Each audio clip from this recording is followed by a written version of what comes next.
What's happening, guys? So this episode is about aliens, books, and weed. But before we jump into everything, I just want to ask you guys, do you believe that the government has a secret agenda? And I'm talking about the USA government. I would love to hear your responses on this. Leave them in the boombox.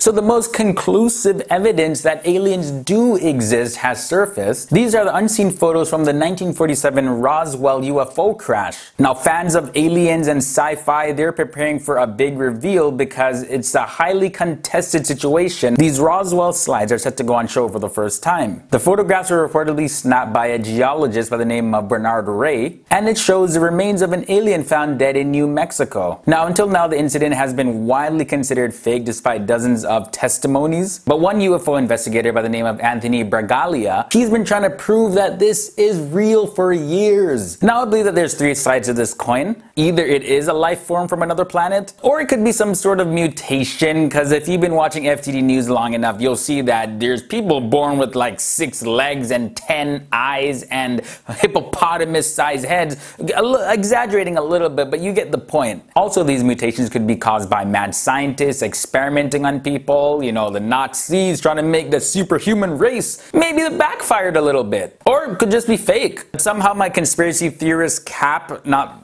this one, is on. I'm like borderline, it's fake, and maybe one of these Nazi experiments escaped from the cage that they were trapped in. So they say that this is hard evidence that alien life does exist. If you want to read more about it, I got a link to that below. Now, moving on from the unreal to a woman that is unreal. Well, her booty at least. Earlier this week, Kim Kardashian gave us a sneak peek of what to expect in her new book, Selfish, releasing those sexy time snaps that she sends to Kanye West. And now the highly anticipated book has been released. Yes, highly anticipated. I do say that because it's true, you know. I was actually checking up on some stats, doing some research and everything, and it turns out that Kim Kardashian, her popularity and her searchability and the articles written about her, it's actually on a steady incline. So I know a lot of people are saying that, oh my gosh, I'm so sick and tired of hearing about Kim Kardashian, but the stats show that that's just lip service. Kim Kardashian exposes pretty much everything about her life, and probably the only thing that we don't know about her is how in blue crosses does she fit in those tight clothes. At her May 5th book launch, she wore the tightest outfit ever. And also a book called Selfish, yeah, just a play on the word selfie, or is it an accurate description of this woman? You be the judge of that. And are you actually curious to see what is inside this book? Personally, I'd rather just buy a book about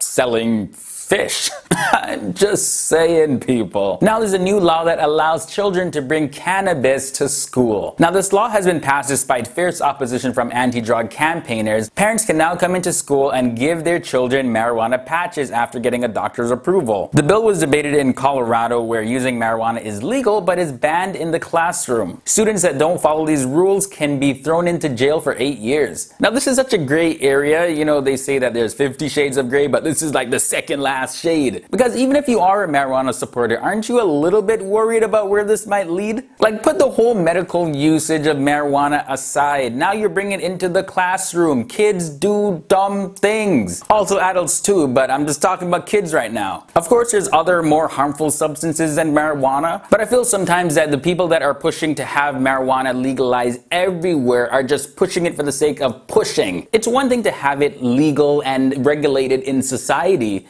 but now you're bringing it into a classroom. The state's governor has 30 days to sign this into law. This law was proposed after a nurse was reprimanded for putting a marijuana patch on a 14-year-old boy. So we definitely just gotta wait to see where this will go. So the conversation continues. Of course, you can sound off in the comment section below about this as well. Do you agree with me? Disagree with me? And yes, guys, that was my 5 cents on everything. Last time you were asked, what is your name? And this is what you said. Don't forget, you can find me on the social media as well as hit that like button. It really does help the show and shows your support as well. Until next time, guys, I'm Leroy Steadman Kenton, original natural born Jamaican black man.